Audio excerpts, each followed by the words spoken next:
कृष्णाने. गई इंदिये सुकाये, जोगे वेदे कसाय नाणेय. संजम दंसन लेसा, भविया सम्मत सन्नी आहारे.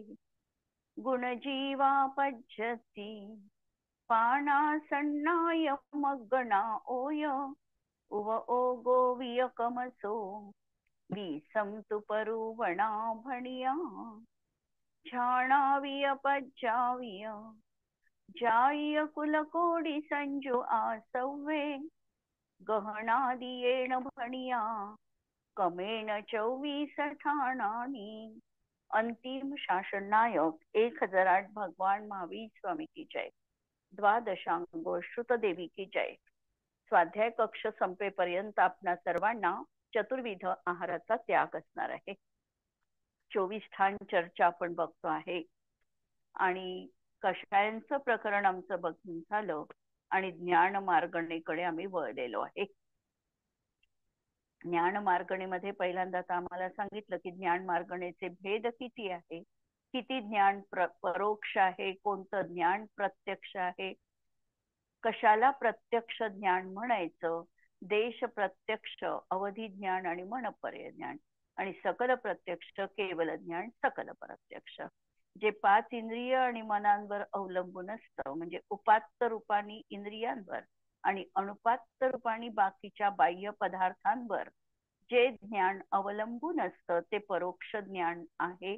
आणि असं परोक्ष ज्ञान मती ज्ञान आणि श्रुत ज्ञान म्हटलं जातं. अशा तऱ्हेने आपण ज्ञानाचे भेद पाहिले आणि त्यानंतर कुमती आणि कुश्रुत याच्यामध्ये आपण चार्ट बघितला आणि भावांचं पण प्रकरण आपण लावलं. कुमती कुश्रुत ज्ञान जिथे आहे तिथे धर्माची अजून सुरुवात झाली नाही. धर्माची सुरुवात ही औपशमिक भावापासून होते आणि तिथे औपशमिक भावाचा आता प्रगट झालेला नाही. शाईक भाव देखील नंतरच होणार आहे म्हणून तोही नाही. तर कुमती आणि कुश्रुतवाले मिथ्या दृष्टी आहे आणि त्यांच्या जीवनात क्षायोपक्षमिक, औदैक आणि पारिणामिक भाव असू शकतात. क्षायोपक्षमिक भावामध्ये देखील अज्ञान रूप भाव आहे. सुज्ञान रूप जे भाव आहे ते त्यांच्या जीवनात असणार नाही.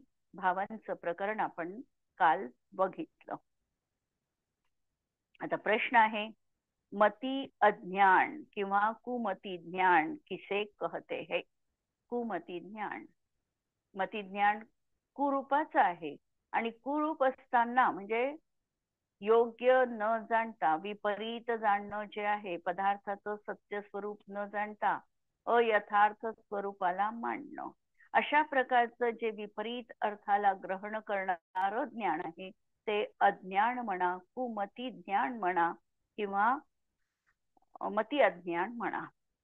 तर परोपदेशाशिवाय जो विष, यंत्र, कूट, पंजर तथा बंध आदि के विषय में बुद्धि प्रवृत्ति होती है उसको ज्ञानी जीव मत्य ज्ञान कहते है. मती अज्ञान म्हटल्या जातं. कारण बऱ्याच वेळेला आपण पाहतो वाईट गोष्टी ह्या शिकवाव्या लागत नाही. काही गोष्टी निसर्गतः जीवाची प्रवृत्ती वाईट गोष्टी करण्याकडे असते. चांगल्या गोष्टी व्यक्तीला शिकवाव्या लागतात. संस्कृत मध्ये सुभाषित आहे की एखादी शिला जर पर्वतावर न्यायची असेल तर त्याला कष्ट पडतात, परंतु ती शिला जर पर्वतावरून खाली ढकलायची आहे तर त्यासाठी काहीही कष्ट लागत नाही. त्याप्रमाणे जीवाची सर्वसाधारण प्रवृत्ती ही वाईट मार्गांकडे जास्त आम्हाला दिसून येते. चांगल्या सवयी धाक दपटशा लावून किंवा आणखी कोणत्या प्रकारांनी लावाव्या लागतात, परंतु वाईट सवयी लागायला वेळ लागत नाही. त्याप्रमाणे इथे देखील सांगतात की कोणत्याही उपदेशाशिवाय जीव हा अनेक वाईट गोष्टींमध्ये निसर्गतः प्रवृत्त होतो. विष कसं तयार करायचं, यंत्राच्या माध्यमातून कसं पकडायचं, कूट कशी करायची, पंजर बंधन कसं करायचं, वध, याच्यामध्ये जी जीवाची प्रवृत्ती दिसून येते ती मती अज्ञान आहे. प्रत्येकाचं स्वरूप पण दिलेलं आहे. विष जिसको खाने से जीव मर जावे उस द्रव्य को विषो कहते हैं। यंत्र, भीतर पैर रखते ही जिसके किवाड़ बंद हो जावे और जिसके भीतर बकरी आदि को बांधकर पकड़ा जाता है उसे यंत्र कहते हैं। कूट, जिसमें कूहे चूहे आदि पकड़े जाते हैं उसे कूट कहते हैं। पंजर, रस्सी के गांठ लगाकर जो जाल बनाया जाता है वह पंजर है। और बंध, हाथी आदि को पकड़ने के लिए जो गड्ढे गड्ढे आदि बनाए जाते हैं उनको बंध कहते हैं. या गोष्टी शिकवाव्या लागत नाही. या अशा वाईट गोष्टी जीवाला सहज त्या ठिकाणी प्राप्त होतात. पूर्वसंस्कार असतील, पाहिलेलं असेल किंवा कोणाच्या देखादेखी असेल, या गोष्टी ह्या चटकन शिकतो. हे जीवाचं अज्ञान परिणमन आहे. कुश्रुत ज्ञान किसे कहते हैं. चौरशास्त्र, हिंसाशास्त्र आदि के परमार्थ शून्य अतएव अनादरणीय उपदेशों को कुश्रुत ज्ञान कहते हैं. कोणत्याही आता जसं बघितलं, वाईट गोष्टींना आपल्याला खूप उजळणी करावी लागत नाही. चोरीचं शास्त्र असेल तर निसर्गतः व्यक्ती एखादी गोष्ट हवी असेल तर चोरी करण्याची तिची प्रवृत्ती राहते किंवा खोटं बोलण्याकडे तिचा झुकाव राहतो. बऱ्याच वेळेला पूर्वसंस्काराच्या वशीभूत होऊन अशा प्रकारे या क्रिया जीवनामध्ये घडत असतात. किंवा हिंसाशास्त्र आदी जे परमार्थ शून्य आहे किंवा ज्याच्या माध्यमातून जीवाचं कोणत्याही प्रकारे कल्याण होत नाही, अशा उपदेशांना ऐकणं किंवा निरंतर त्यामध्ये मनाची प्रवृत्ती ठेवणं, हे सगळं कुश्रुत ज्ञान म्हटलं जातं. आहे तर ते ज्ञान, परंतु वाईट मार्गाकडे प्रवृत्त करणारं असल्यामुळे त्याला कुश्रुत ज्ञान म्हटल्या जाते. अनेक तऱ्हेच्या विद्या, कला या अशा सांगितलेल्या आहे की या कुशास्त्रामध्ये गर्भित होतात. आणि आदि से हिंसादि पाप कर्मों के विधायक तथा असमीचीन तत्व के प्रतिपादक ग्रंथों को कुश्रुत और उसके ज्ञान को कुश्रुत ज्ञान समझना चाहिए. बऱ्याचदा ज्या ग्रंथांमध्ये पापक्रियांचा उपदेश दिलेला आहे, आम्हालाही अनर्थ दंड नावाचं एक व्रत सांगितलेलं आहे, जे शिक्षा व्रतामध्ये सामायिक औषधोपवास आणि अनर्थ दंड व्रत हे त्या ठिकाणी येतं. श्रावकांच्या 12 व्रतांमध्ये अनर्थ दंड व्रत एक व्रत आहे. काय आहे अनर्थ दंड व्रताचं स्वरूप? तर अ म्हणजे नाही, अर्थ म्हणजे प्रयोजन आणि दंड म्हणजे मन वचन कायेची प्रवृत्ती. विनाकारण मन वचन कायेची प्रवृत्ती अप्रयोजनीय तत्वांमध्ये लावणं, याला म्हटलेलं आहे अनर्थ दंड व्रत.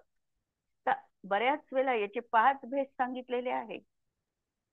या 5 भेदामध्ये सांगितलं, पहिल्यांदा तर सांगितलं की पापोपदेश, पापाचा दुसऱ्या व्यक्तीला कोणालाही उपदेश देऊ नका.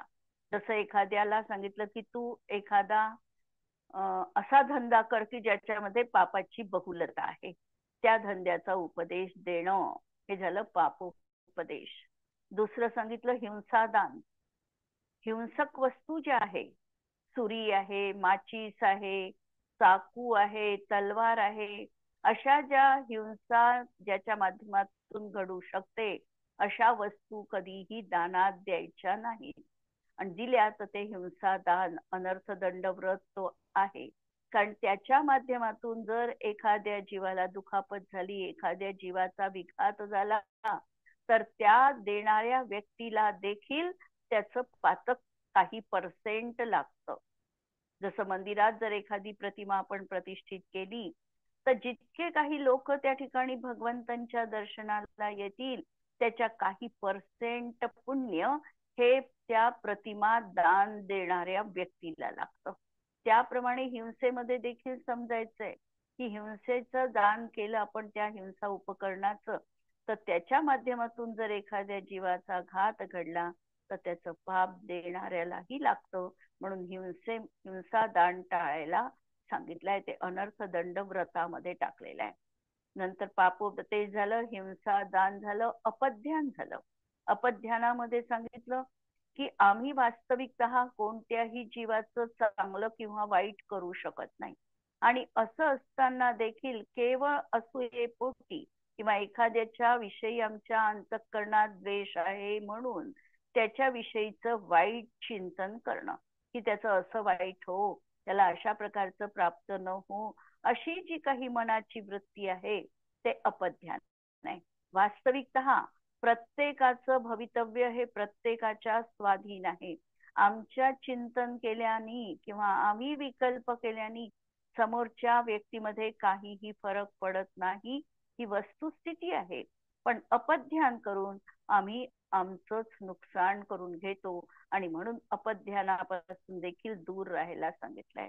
चौथ्या प्रकारचं अनर्थ दंडव्रतामध्ये सांगितलं दुष्श्रुती. खरं मला हे सांगायचं होतं की दुष्श्रुती म्हणजे वाईट ग्रंथांचं किंवा शास्त्र वाचणं, ज्याच्यामध्ये पापाचा बहुलतेने उपदेश आहे. जसं यज्ञ करा, यज्ञामध्ये बळी द्या, किंवा आणखी अशा प्रकारे ज्या ठिकाणी उपदेश दिसणार आहे, अशा प्रकारची शास्त्र वास्तविकतः ती खरी शास्त्रच नाही, पण त्याला शास्त्र समजून जर त्याचं आम्ही अध्ययन करत असू तर ती जीवनामध्ये आहे दुष्कृती. आणि पाचवं आहे प्रमादचर्या. अनर्थ दंडव्रतामधलं पाचवं व्रत आहे ते प्रमादचर्या. प्रमादचर्या याचा अर्थ आम्ही सजगपूर्वक कार्य न करणं. ज्या गोष्टी काहीही आम्हाला आत्ता प्रयोजनीय नाही, उगीच चाळा म्हणून किंवा काहीतरी निरर्थक उद्योग म्हणून तशा प्रकारची प्रवृत्ती करत राहणं आणि तिथे विराधना किती घडते याकडे लक्ष नसणं. जसं आम्ही एखाद्या बगीच्यामध्ये बसलेला आहे, गवतावर बसलो आहे आणि गवतावर बसलो असं इथपर्यंत क्षम्य, आणि तर हाताने जर गवताच्या काड्या आपण उपटत असू आणि परत परत त्या तोडत असू तर हे जमलं आमचं प्रमादचर्या झाली. किंवा विनाकारण पाणी सांडवत असू, विनाकारण इलेक्ट्रिसिटी जाळत असू, तर ह्या सगळ्या गोष्टी आमच्या जीवनामधल्या प्रमादचर्या आहे. म्हणून अनर्थ दंडव्रतामध्ये प्रामुख्याने आम्हाला या गोष्टींचा त्याग करायला सांगितलाय. त्याच्यामधली एक गोष्ट आहे दुष्श्रुती. दुष्श्रुती याचा अर्थ कोणत्याही पाप उपदेश देणाऱ्या ग्रंथांचा स्वाध्याय करणं म्हणजे दुष्श्रुती, आणि तो न करणं म्हणजे आम्ही त्यापासून स्वतःला वाचविलेलं आहे. या ठिकाणी सांगतात आहे कुश्रुत मध्ये की जे आदी शब्द घेतला त्यांनी आणि हिंसादी पाप कर्मांमध्ये जो काही अनुकूल सांगितलेला आहे किंवा ज्या ठिकाणी असमीचीन तत्वाचं प्रतिपादन केलेलं आहे ते आहे कुश्रुत. आणि या कुश्रुताला जाणणं, त्याचं अध्ययन करणं, सौलनिक दृष्ट्या अध्ययन करायचं असेल तर बिघडलं नाही, पण शास्त्र समजून हेच यथार्थ आहे असं समजून त्याचा अभ्यास करणं हे कुश्रुत ज्ञान म्हटल्या जातं. कुमति आदि ज्ञानों को अज्ञान क्यों कहा? मति, श्रुत आणि अवधि ज्ञान मिथ्यात्व और अनंतानुबंधी का उदय होने पर ही अज्ञान हो जाता है. ज्ञानामध्ये तर काही वास्तविकतः भेद असा नाही, ज्ञान तर जसं आहे तसं आहे, परंतु हे ज्ञान कुणाची सोबत करते. जर या ज्ञानाने मिथ्या दर्शनाची सोबत केली तर त्या ज्ञानाला मिथ्या ज्ञान म्हटल्या जातं. आणि ते ज्ञान जर सम्यक दर्शनासोबत असेल तर ते ज्ञान सम्यक ज्ञानाला प्राप्त होतं. म्हणून या तीन ज्ञानामध्ये जे काही विपरीतता आलेली आहे, जो मिथ्यापणा आलेला आहे, तो कशाने आलेला आहे तर मिथ्यात्व आणि अनंतानुबंधीच्या उदयामध्ये. पहिल्या गुणस्थानात मिथ्यात्व अनंतानुबंधी आणि दुसऱ्या गुणस्थानात अनंतानुबंधीच्या उदयामध्ये या ज्ञानाला विपरीत म्हटल्या गेलेलं आहे. जसं उदाहरण आपण पाहू शकतो, एखादा आम्ही पेपर घेतला, साधा तो पेपर आहे आणि त्याच्यावर आमचा एखादा शिक्का नाही, त्यावर जर आम्ही कुणाची सही घेतली तर ती व्हॅलिड मानल्या जात नाही. जेव्हा त्याच्यावर स्टॅम्प लागतो विशिष्ट प्रकारचा, त्याच वेळेला तो कागद हा जसा ग्राह्य मानल्या जातो. त्याप्रमाणे सम्यक दर्शनाचा स्टॅम्प लागल्यानंतरच आमचं ज्ञान समीचीन म्हटल्या जातं. बदल काहीही झाला नाही, कागदावर मॅटर तेच आहे. मॅटर तेच असताना सुद्धा फक्त स्टॅम्प जसा लागला त्या ठिकाणी, तसा हा सम्यक दर्शनाचा ठप्पा इथे महत्वाचा आहे. ते असताना आमचं ते ज्ञान हे सुज्ञान म्हटल्या जाईल आणि मिथ्या दर्शनासोबत असलेलं ज्ञान हे मिथ्या ज्ञान म्हटल्या जातं. म्हणून षडालाकारांनी 4थ्या अध्यायामध्ये म्हटलं की सम्यक साथे ज्ञान होय पै भिन्न राधो, लक्षण श्रद्धा जान तुहुमे भेद अबाधो. तत्वार्थ में रुचि, निश्चय, श्रद्धा और चारित्र का धारण करना ज्ञान का कार्य है.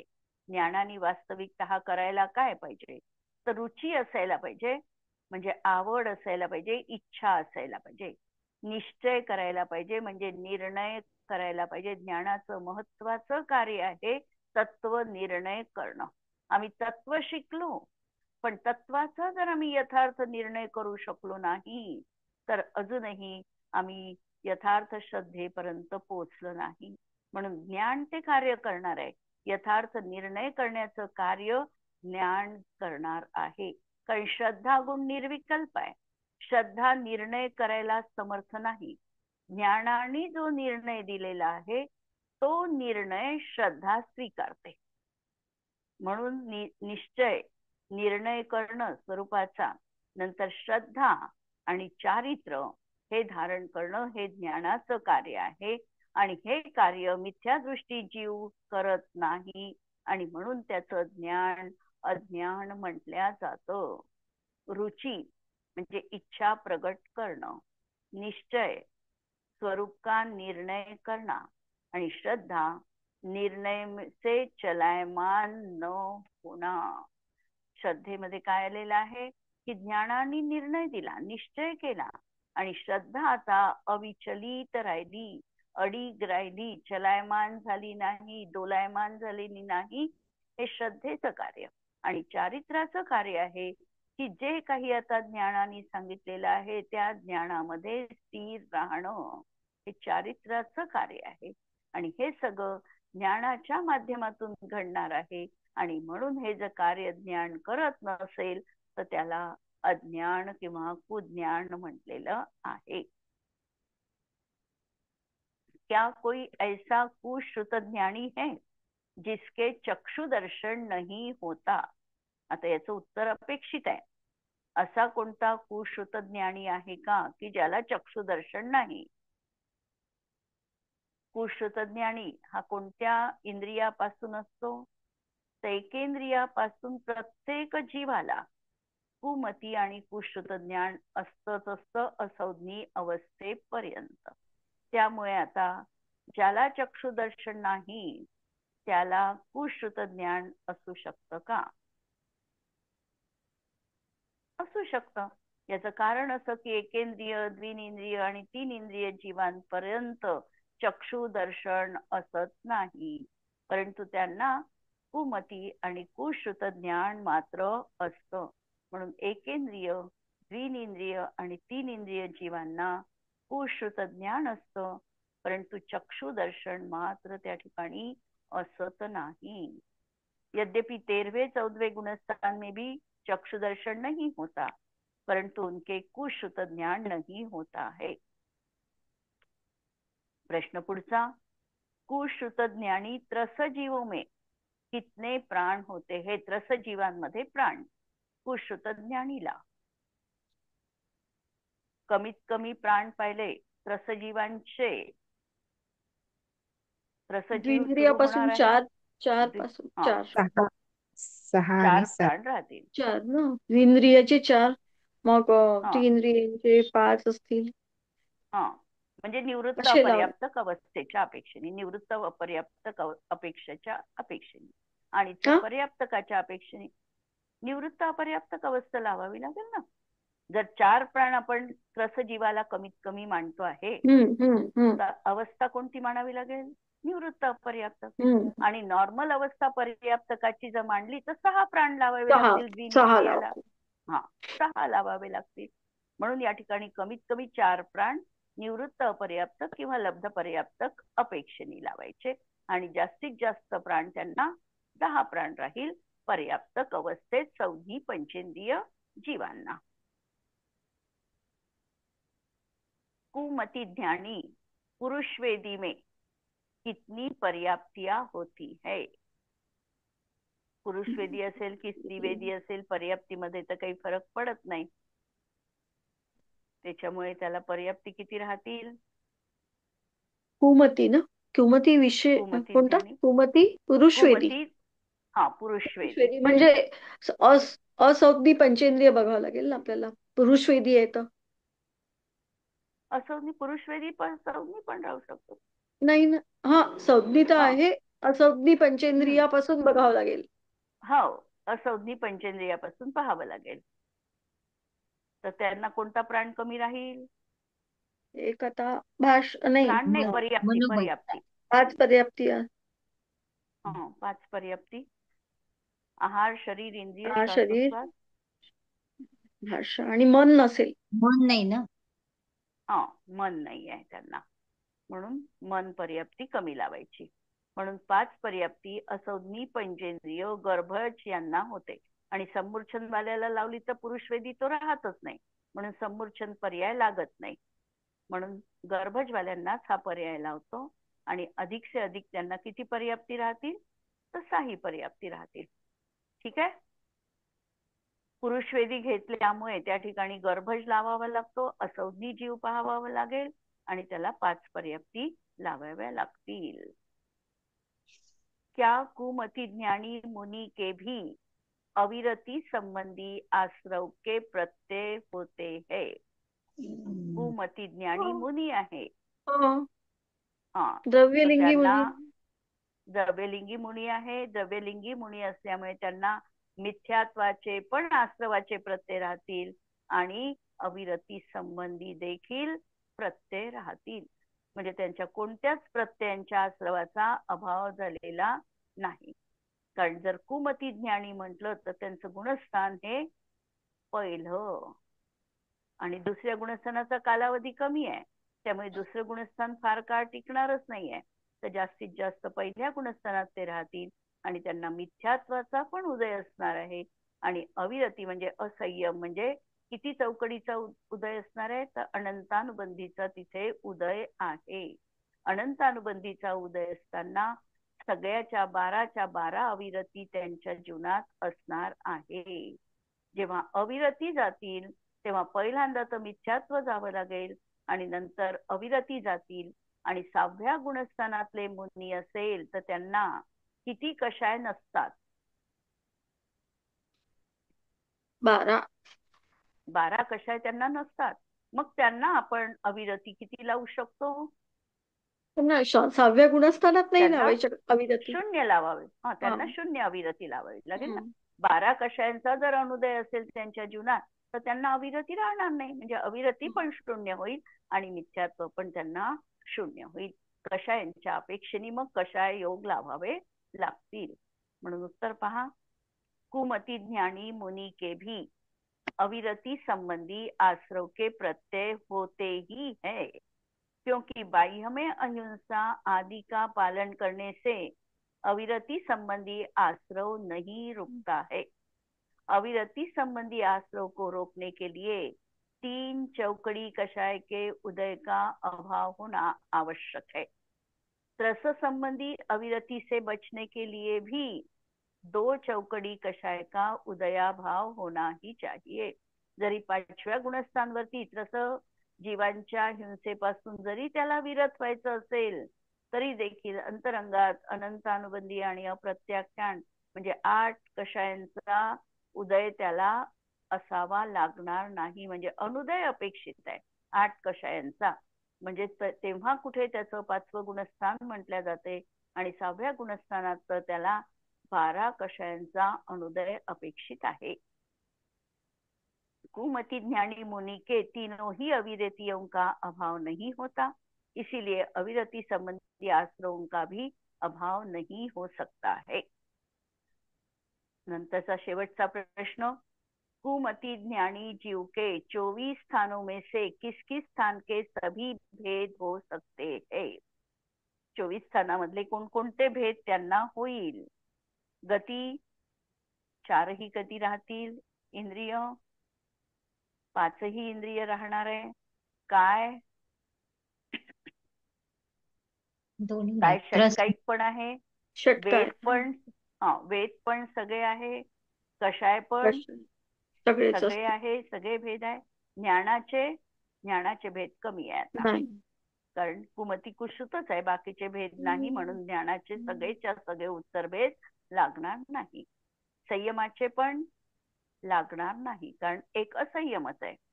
दर्शनाचे पण लागणार नाही.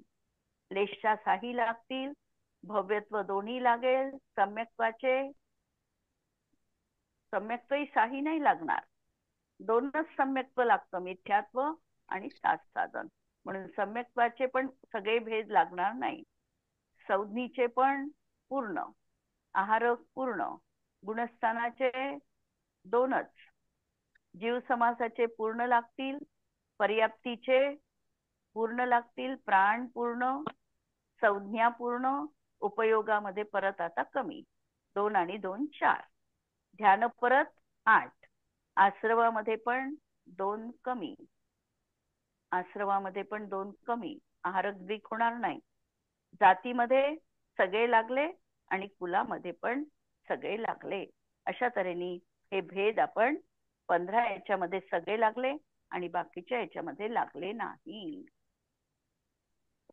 आता नंतरचा चार्ट आहे आपला कुअवधी ज्ञानाचा.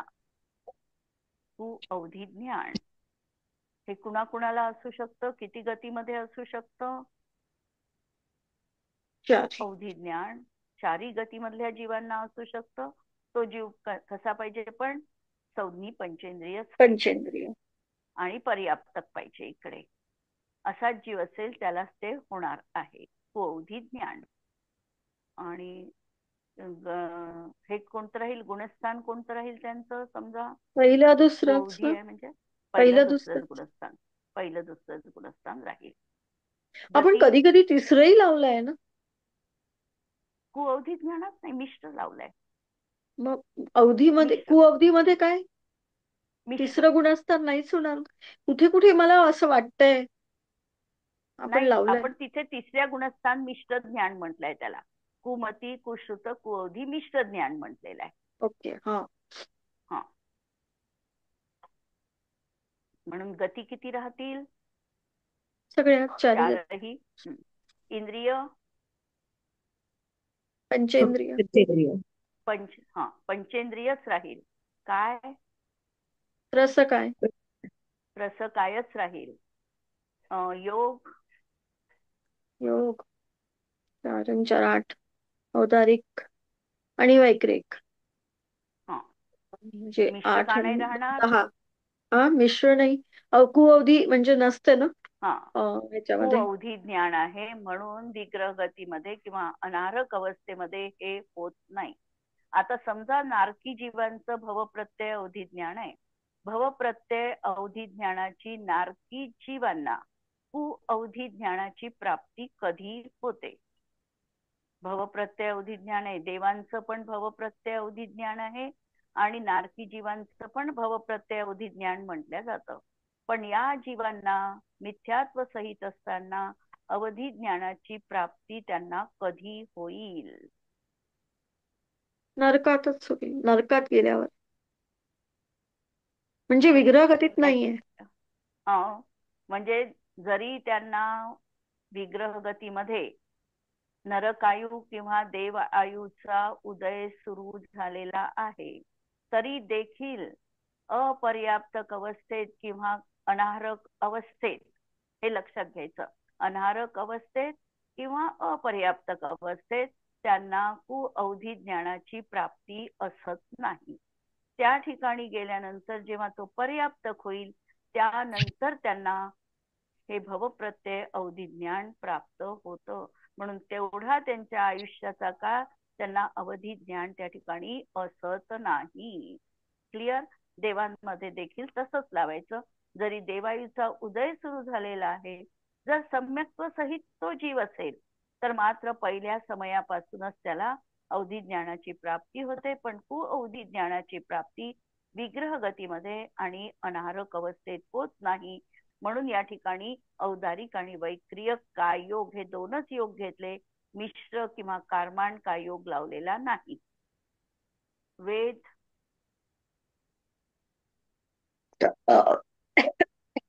सगळे तिन्ही वेद सगळे वेद, सगळे वेद राहतील. कशाय सगळेच राहतील. कशाय सगळेच राहतील. ज्ञान, आता ज्ञान स्वकीय लावा, कुअवधी एक म्हणा, किंवा मग लावायचं असेल तर कुमती, कुश्रुत, कुअवधी असे 3 पण आहे. संयम, असंयम, असंयम, दर्शन, चक्षु चक्षु, चक्षु अचक्षु 2, लेशा, साही, 6 साही, भव्य, दोन्ही असू शकतं ना, भव्य अभव्य. भव्य अभव्य. सम्यक्त्व, तर 2 आपण लावलेच आहे गुणस्थान, साधन आणि तसेच सम्यक्त्वही मिथ्यात्व. तसंच लावायचं. संज्ञी, आता हा संज्ञीच आहे. आहारक,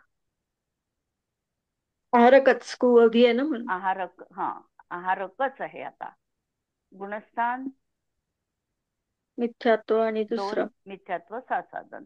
जीव समास, पंचेंद्रिय, संज्ञी पंचेंद्रिय. पर्याप्ती, सगळ्याच पर्याप्ती आहे. सगळ्या. प्राण 10, संज्ञा 4, उपयोग तर 2 आणि 3, ध्यान 3, अर्थ आणि रौद्रच. अर्थ आणि रौद्रच. धर्मध्यानाची सुरुवातच नाही आहे, त्याच्यामुळे अर्थ ध्यान आणि रौद्र ध्यानच. आश्रव, आता इथे योग काढले आपण, 5 योग काढले ना, आणि बाकी तर सगळे आहेत. सगळे आहे, म्हणजे 5 योग कमी केले, म्हणजे 57 मधून 5 52. जाती पंचेंद्रिय संबंधी 26 लाख आणि कुल पंचेंद्रिय संबंधी 108 लाख कुल कोटी. अवधी ज्ञानामध्ये आता भाव, औपशमिक, शून्य, नाहीये, क्षायिक पण नाही. क्षायोपशमिक मध्ये क्षायोपशमिक, अज्ञान. आता हे कसं लावायचं? अज्ञान 3 लावायचे का? 3च लावायचे. भाव लावताय ना आपण, 3च लावायचे. 3 अज्ञान, 2 दर्शन, 5 लब्धी. 5 आणि 3 8 आणि 2 10, बस संपले. आणि औदयिक मध्ये 4 गती आहे. गती, कषाय सगळे आहे. 4 आहे. इथे 4च लावले आपण औदयिक मध्ये, म्हणून 4 कषाय. गती, कषाय, लिंग 3 वेद आहे. लिंग, मिथ्या दर्शन, अज्ञान आहेच, असंयम आहेच, नंतर लेशा आहेत, असिद्धत्व आहेत. म्हणजे 21च्या 21 पण औदयिक भाव जीवांना आहे. पारिणामिक 3 आहे. अशा तऱ्हेने भावांचं प्रकरण आपण पाहिलं. पुढचे प्रश्न आपण उद्याला बघू. यावर कोणाला काही प्रश्न?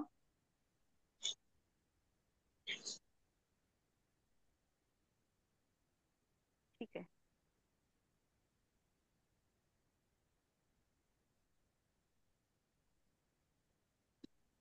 त्याद्वादनय षटद्रव्य गुण पर्याय और प्रमाण का, जड़ कर्म चेतन बंध का, अरु कर्म के अवसान का. कह कर स्वरूप यथार्थ जग का, जो किया उपकार है, उसके लिए जिन वाणी माँ को वंदना शत बार है, वंदना शत बार है। नमो अरिहंताणं नमो सिद्धाणं नमो आयर्याणं नमो वैच्छायाणं नमो लोये सव्वसाहुणं। सर्वांना जय जिनेंद्र.